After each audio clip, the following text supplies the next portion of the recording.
Hey there guys, me Super back with another video, and today I wanted to finish my series with the reviews of Superman Returns, Man of Steel, and Batman vs Superman.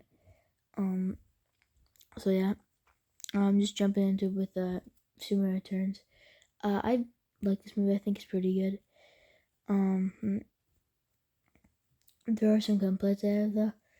Like first off, the costume's pretty bad. Like it's like the logo's small. It doesn't look anything like the old costume, and the old costume is pretty good.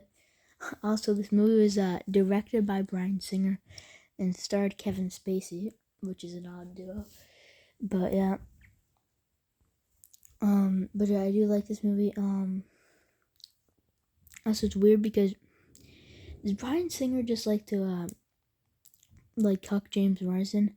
Because if you think about it, he cucked him in the X-Men movies with Cyclops, and then he cucks him here too, with Superman. Yeah, that's just weird. And yeah, I do like this movie. It takes place directly after, like it's in this. It takes place like in like it retcons out of existence. 3 and 4, so it's just this one, the original, and Superman 2. I don't know which one it follows, the Donner cut or the other thing, the original cut. I haven't seen the original cut, but yeah, seen the Donner cut. So yeah. But yeah. Um. It is kind of weird that Clark left for 5 years to go look at like fragments of his old planet, like of Krypton. It's just like it doesn't really make sense. It's not really in character with him. Also, I'm happy that Lex Luthor's like fully bald for like almost all of this movie, but it also is just weird that he decided to give up the wigs, even though in every other movie he's always like continued with the wigs. When he gets out of prison, he always continues with the wigs. But the start of this movie, he's wearing a wig, and he just passes it to a little kid. It's also weird that, also, it's weird because how Lex Luthor gets his fortune, he doesn't just get out and get the money that he had. He gets out and then he says, like, and then he has sex with an old woman, and when she dies, he takes her fortune. Like, that's like, why can't you just have him already be rich? Like, he was rich before. Like, why don't you just have him have that? Also, it's weird that, like, Otis and Eve Taskmaster are in this movie. Like, Eve Taskmaster, like, essentially, is like, there's, like, a character who's just essentially Eve Taskmaster. Even with her, like, not going against Lex sometimes, all that stuff, they're essentially the same character. Except now, her name's Kitty, and she's played by the Missus, in Scream 3. That's what I know the actor from. And yeah, Otis, there isn't a replacement for Otis, but I still would have liked to see Otis here because I like Otis. Um,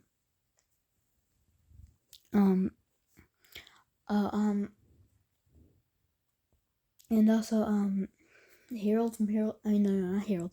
Kumar from Harold and Kumar is, in this movie, which, as, like, Lex Luthor's, like, goon. And then, yeah, there's a bunch of other, like, random people who do it. I do like this scene with, like, the piano and the kid. Like, how the kid's just playing the piano. And then, like, it's really suspenseful because Lois is trying to, like, fax the Daily Planet. And the guy's over there playing piano with, like, Superman's kid. And then, like, so she's trying to fax it to the Daily Planet, but then she gets caught.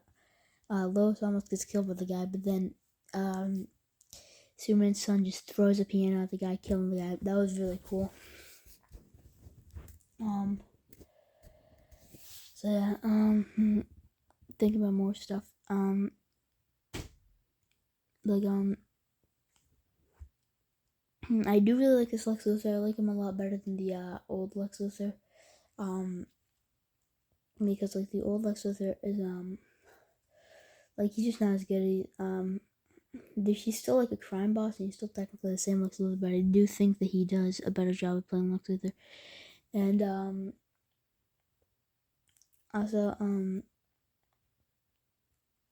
also I got, yeah, I think that Jimmy Olsen is much better in this movie. Because Jimmy Olsen is like in the originals I didn't really like him too much. I love him in the comics, and he seems really good in the new movie coming out, and obviously in Batman vs Superman. I'll get into that later, but he was really good in this movie. I think that like Jimmy Olsen is like perfect Jimmy Olsen in this movie. Like yeah, like he's really good in this movie. I love Jimmy Olsen in this movie. They did that like spotlessly. A lot of people complain about there being no action, but like look at the original Superman, and there's like absolutely no action at all, right? Like look at the original Superman, no action, you know. So yeah, and people love that. So like yeah, that's not really a good complaint here, because yeah, like if you look at the original, there's no action there. Like and well, like what I mean by action is like no fight scenes, which people complain about. But yeah, I do think that they should have just went with the original costume, and I know it's kind of outdated now, the original costume, but like the new costume was like worse because it's a really small logo. The logo's like plastic. It's all weird and just it looks weird, and I don't like it. But yeah, the, um, but yeah, I do think this movie is pretty good ultimately, and yeah, moving on to the next movie, which is Man of Steel. I really enjoy Man of Steel. Now I haven't. I'm pretty sure that before I started doing watching these movies, I had only seen the first movie once. I hadn't seen two. I hadn't seen three. I hadn't seen four. Um, I hadn't seen Superman Returns. But the one that the Superman movie that I probably watched the most is this and Batman vs Superman. So yeah, I do really like this movie. He's just getting into it. I think that Zod and the Kryptonians are great villains. But yeah, like I do think that Henry Cavill should be like more of an optimistic Superman, like saving cats issues and stuff like that. I do think that in this movie he does do the performance good, but like ultimately they do still make him too dark, too gritty. And also like they hammer in the Jesus metaphors in this movie and even in other movies way too much. Like it's like he's supposed to be like a representation of Jesus, but like it's like you're just hammering it in so much. Like he gets resurrected, you know, all like this stuff. There's even like a scene in the church and stuff. But yeah, just like yeah, it's like a whole can of worms. Yeah. But yeah, another thing is I do really like Henry Cavill. I think that he could have done a better job if he was just given a better script and like direction and stuff. But yeah, I do think that the action scenes are really cool because like that, if one thing Zack Snyder knows how to do is make really good action scenes, and yeah, these action scenes are awesome. You know, Kryptonians, you know, they're all fighting and stuff, and yeah. But yeah, I also do like Jonathan and Martha Kent. I think that they were good in this, and Lois Lane was really good too. So is Perry White, but like the thing about the Daily Planet here is that first off, there's no Jimmy Olsen, which I'm fine with there being no Jimmy Olsen here because we don't really focus on the Daily Planet too much. We only see it through Lois, but there's also like Steve Lombard is like barely in the movies in like 2 seconds, and then he's like there's no Ron Schrute, there's no Cat Grant, there's none of those characters, which I get it because Daily Planet isn't it too much, but yeah, whatever. Also at the end when Clark gets his like secret identity as a journalist, he like yeah, he puts on the glasses, which everybody you know like everybody makes fun of the glasses, and usually I have this defense where it's not the glasses, right? I'm explaining how Superman is able to get like unnoticed. It's not just the glasses, right? First off, a lot of people don't think that Superman has like a secret identity. He thinks that he just like hangs out in the Force of Solitude all day, except for when he's saving people, right? He's like purely just Superman, right? And then second off, like you wouldn't expect to see Superman just anywhere, right? You wouldn't just expect him to be an average citizen. And yet, next is obviously the glasses, a part of it, but like it's a full disguise because he wears baggy clothes to hide that he's really strong and big, so you don't notice that he's like buff and stuff. So he wears really baggy clothes and baggy suits. He has a posture where he leans down so you can't realize that he's as tall as Superman. He has a different haircut, and he acts nerdy and clumsy, gives a different voice, like all this stuff about how he is not the same. And Christopher Reeves did that perfectly in the old movies, where you would not think that that's Superman, right? But here he just Superman with the glasses, right? So so many people would be able to figure it out. He's not even like trying to hide his secret identity. He just put on a pair of glasses, and that was the day. And that was it. Like, he never put any more hard work into it. He never wore baggy clothes. He never hunched down. He never acted nerdy and clumsy and all that stuff, which makes the disguise so good. So yeah, and that's really it. And yeah, but yeah, I do think that Amy Adams as Lois Lane was also really good in this movie. Yeah. And I think that Zod and the Kryptonians were really good. And also, talking about the whole scene where Superman kills Zod, like, I have no idea why people hate this scene still. Like, I understand, you don't want Superman to kill. But was it the wrong decision for Superman to kill him? Seriously, tell me this. Would you not do that? And I understand, like, other times, like, like the Batman wouldn't do it. But Batman's no-killing rule is so much more enforced.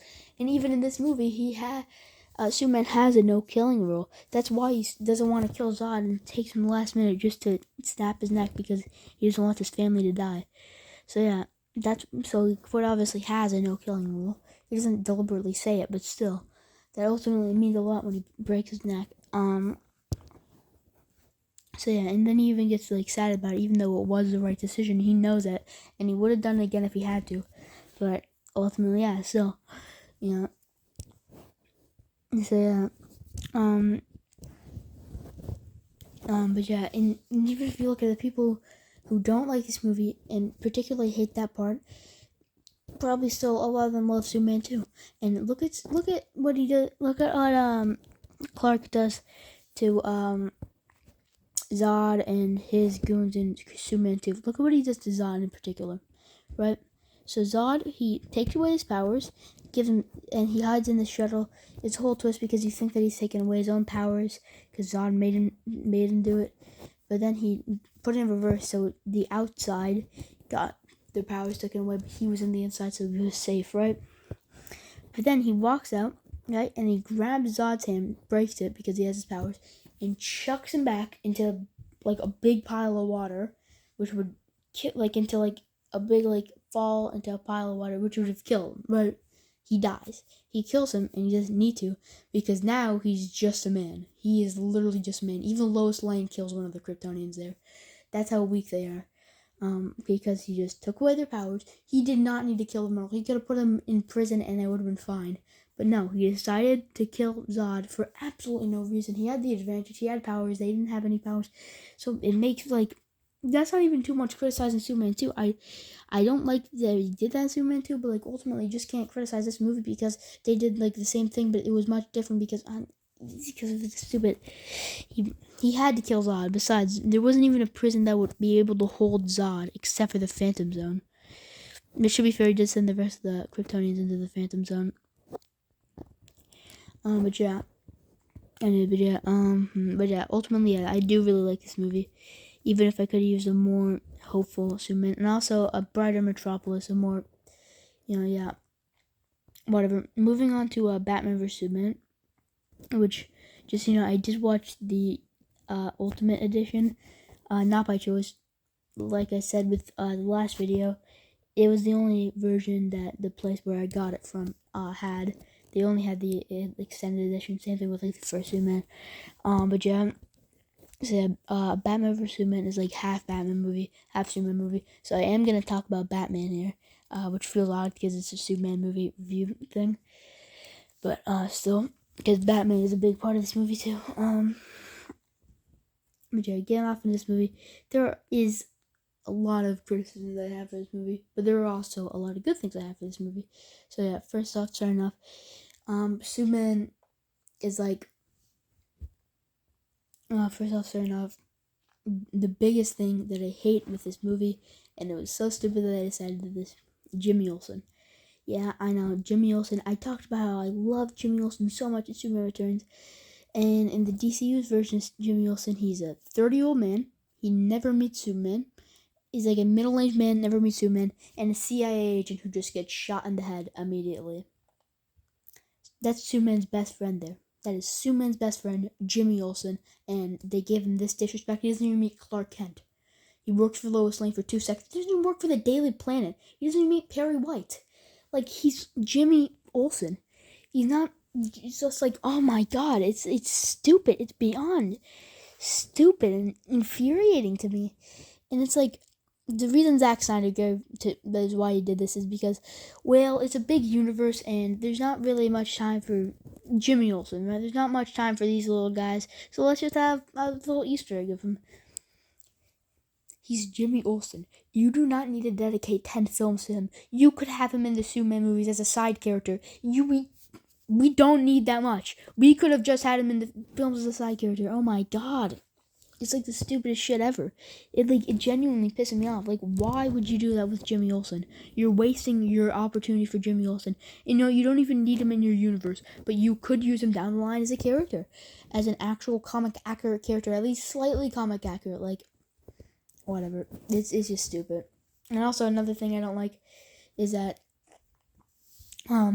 Superman here, instead of like saving cats out of trees, there is a line about Bruce says like, you guys write the Daily Planet writes an article about how Superman's great every time he saves a cat out of a tree, which does imply that he saves cats out of trees, but that also may have been a joke. He's like stopping terrorists, and also he does kill a guy in this movie, and I understand he tried to kill Lois, but like, we're almost kill Lois, but he does kill a guy here, and it's like, did you not care? Like, cause like, I really like that at the end of Man of Steel, but now you're just willy-nilly killing terrorists. Like you should it's stupid. Like, he could have done other ways to stop him. Whatever. It also kind of makes the fact that like Lex Luthor framed him for all these murders kind of pointless. And also, this movie did not need to be 3 hours long. It could have been cut down to an hour long. Like, there is so much unnecessary stuff about how Superman's evil and Superman's bad. And it's like, I know he's not evil. I know he's not bad. I know he's not malicious. He saved the world last movie. Okay? And everybody is hating him for it. And it's like, what? Like, they hate him for not doing the right thing. For, like, not apparently, like, helping enough of Metropolis or, like, stuff like that. And, like, killing a couple terrorists and stuff, and how he's not authorized by the government and stuff, all this bullshit. And really the only one who should hate him, I think, or not even, just not really like him, is Batman, because obviously they need to fight for this movie. But yeah, it's like, it's really stupid. Like, that whole subplot could have been essentially cut out of this movie. Or you could change it so the public does still turn on Superman, where Lex Luthor is instead manipulating the public into turning on Superman, which would have been cooler, would have shown Lex Luthor's capability better. But yeah, and moving on to Lex Luthor. Yeah, I think it was a mistake to cast Jesse Eisenberg, but however, I do think that he might be able to have the range to play a pretty good Lex Luthor. But just, it was the direction, and it was just the direction, right? Because, like, even if you look at the script, I mean, sure, they may have had this intended, but you could essentially just cut out a couple of his crazy lines, make his lines slower, more calculated, less crazy and stuff like that, and he's a comic accurate Lex Luthor, because Lex Luthor is smart in this movie. I'll give him that. He's a pretty smart Lex Luthor. He's smarter than the old Lex Luthor. Like, he even manipulates it so he kills his assistant in the explosion that he makes, to particularly say, like, because he wasn't there, because he didn't want it to be too suspicious, like, oh, so Lex Luthor and everybody who's gonna help him out, except for that one guy who was a fall guy, wasn't there for the explosion, so he killed his assistant, just to, like, make it look, just to, like, get him out of suspicion. So yeah, but yeah, I do, but yeah, he was obviously just a commentary on Mark Zuckerberg, which like it makes sense that then they cast him because Jesse Eisenberg played Mark Zuckerberg, and I like Jesse Eisenberg. I think he's a really good actor. He's just probably not right for the role of Lex Luthor. And like I said, I do believe that if given the right material, he potentially could play a good Lex Luthor. But it was specifically the direction of making him Mark Zuckerberg thing, like commentary, because he played Mark Zuckerberg in The Social Network, and I think he did a really good job in that. I think he did a really good job in the Zombieland movies, but like he probably just wasn't right for this role. But I think that he still could have played a good version of him, right? Also, I think that his head should have been shaven throughout like this entire movie, except for the very end. And yeah, but yeah, moving on to some of the positive stuff, because yeah, I just ranted about a lot of stuff I hate about this movie, and also one more thing in the negatives before before I get into that, before I get into the positives. I think that, like I said in the end of the last movie, which we only seen a little bit of in the end of the last movie, so they could have completely turned it around with the Clark Kent identity. It gets even worse here. He's fighting with Perry White. This feels like stuff that Lois Lane would do, not him. And even like there's even points where Perry White says like I guess they wanted a nerd to like describe Clark Kent, and he's like he only has glasses in this movie. If it would have been a comic faithful Clark Kent secret identity, then it would have made sense. But he only has glasses. He's just Superman with glasses, which completely removes from the secret identity aspect of it. Whatever. Like I already ranted about this, but still. Also, the Daily Planet is not in it near enough. First off, Jimmy Olsen should have been in it. Should have been the comic faithful kid, Superman lover, not that stupid CIA bullshit thing. And you know what? Like Steve Lombard isn't even in this movie, I don't think, and he was slightly in the last movie. Ron Shrew should have been it, Cat Grant should have been, and we're getting a bigger focus on the Daily Planet now. We at least should, but we don't. We get the same focus on the Daily Planet. Cut out all the bullshit about everybody hating Superman because he's not good enough at saving people, which is what he's doing for free and helping. And then you put in there, you put in like not obviously not as big, but you put in Jimmy Olsen, you put in Cat Grant, you put in Ron Shrew, you put in Steve Lombard, you put in all these characters, more Perry White, more Lois Lane, Clark Kent acting like a nerd, and it's much better film. And like Clark Kent and Superman being more hopeful, saving cats out of trees, stuff like that, doing the classic Superman stuff. You know, being a nice guy ultimately, and saving lives. And then okay, so now, finally that I've got all those negatives out of the way, moving on to the positives. Okay, I love this interpretation of Batman, and I love so much about it, except for one thing, the killing. So yeah, this is some negative thing he shouldn't have killed, okay? And I understand it's, he killed because, Zack Snyder gave a reason that everybody says that he shouldn't kill, so then the first thing I want to do is make him kill. But, like, it's not as good of a character. Like, you've already made Superman kill, which I like that decision. But don't make Batman kill now, because it's just, like, there isn't really a reason to do that. Like, and it's stupid. Also, I hate the whole Bat branding thing. Like, I like him being more violent with his criminals. I'm fine with that. Just don't make him kill him. But, like, the Bat branding thing, I'm fine with, because he's more violent with the criminals that he lives alive, which he should. Leave them all alive, but he kills a bunch of them. But then, what I don't like about it is the fact that the Bat brand gets you an instant death sentence, like the other inmates will kill you. First off, it doesn't make sense why the other inmates would randomly decide to kill you just because you have the Bat branding. Like, it's not like you chose to. And then, second off, it seems like Batman manipulated to do this. Like, why wouldn't he just like kill them then? Like, why like leave them out? Like, it's just so stupid. Whatever. But other than that, I do love Ben Affleck's interpretation of Batman. He does a great job. The suit's amazing. Best suit in live action. Best Batman suit in live action. Like his fighting combat even is like it's really good. Even some of the gadgets I think is great. Like even like the other like suit that he has with fighting Superman, which is taken from the Dark Knight Returns.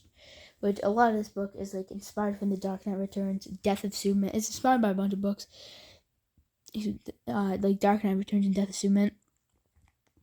But yeah, I do really like Batman here, and even really like his fight with Superman and how he uses a bunch of kryptonite there, But even though I do not, I think that Lex Luthor should have, like, manipulated Batman into like him fighting him more so than like him just manipulating him at the same time. I think he should have given him the kryptonite, Lex Luthor, and should have been like, I'll help you, like, why don't we help each other kill Superman. So which case then, like, he's not like investigating all this stuff. And also, I think that this movie has two stuff. Like, I don't think Wonder Woman should have been there. I'm fine with all the stuff with Diana, like camouflage, like in the museums and stuff. It's kind of very mysterious when I do like that, and it's good setup for her own movie. And then for Justice League, and even the little bit of him seeing the picture of her, but then her showing up at the end and fighting a Doomsday, I don't like that. But yeah, I do really like his Batman, and I do really like. I even like Jeremy Irons' Alfred, and yeah, but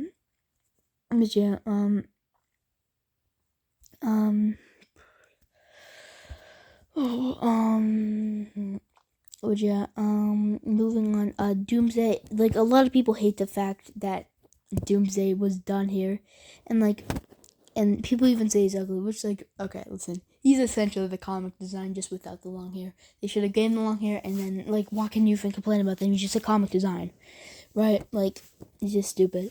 But whatever. I do like the way, I do even like the way Superman's death is handled with kryptonite, and then him getting stabbed. It's handled really emotionally and really well, which I think makes it which I do ultimately think makes it a good scene. And also, it makes Justice League more impactful. You know, he has to unite the team now because Clark died, and because now it's like the world's worse without Superman. So then he has to unite a team of like other people, like other metahumans and stuff like that. It gives good setup for Justice League, and yeah, and alongside being really emotional, and like you can like I do really like Superman Superman's death here, but yeah, I don't like Lex Luthor going to prison. Lex Luthor is a character who just doesn't go to prison. He's the kind of guy who usually doesn't go to prison. Like, he's usually behind everything. He's like the puppet master. But like, yeah, like, you gotta like, and like, make him go to prison without even like donning like the suit of like purple and green. Like, I understand like he's gonna eventually break out. It was their plan to, he does break out of the Injustice League, but then it was their plan to make him form the Legion of Doom. I understand you want to do that, but like, also like, I want to see him fight Superman in the green and purple suit. But you know, we get robbed of that because instead he decides like, just, I don't know, you like go to prison. Like, he just gets sent to prison, which also does make him stupider because he's like he's like the Lex Luthor who like goes to prison. I know Lex Luthor went to prison in the original movie, but it's the original movie that was a bad Lex Luthor. That was a horrible Lex Luthor. This Lex Luthor is much smarter than that Lex Luthor. And yeah. But yeah, I really think that, yeah.